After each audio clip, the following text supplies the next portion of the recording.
Yo, yo, yo, what's good, man? It's your boy O.N.E once again bringing you 60 seconds of substance. Today we're coming out of the book of Acts, chapter 23, verses 6 through 9, talking about the Sanhedrin divided. So before I read the scripture, some context on what the Sanhedrin is. All right, so that's a supreme council and tribunal of the Jews, right? And that was made up of the high priest, who at that time was Ananias, and having religious, civil, and criminal jurisdiction. All right, so kind of like a big court system, so to speak.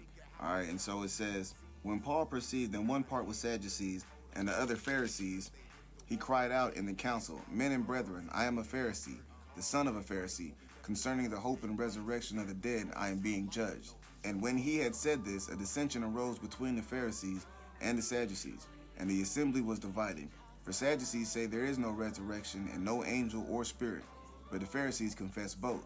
Then arose a loud outcry, and the scribes of the Pharisees' party arose and protested, saying, We find no evil in this man, but if a spirit or an angel has spoken to him, let us not fight against God.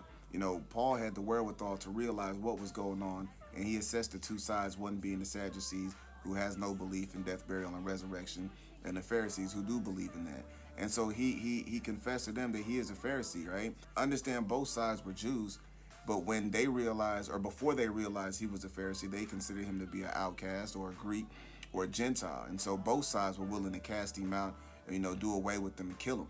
But as soon as they realized he's a Pharisee, now the Pharisees is like all of a sudden, hey, we find no fault in it. Because of that, that's what caused the Sanhedrin to be divided.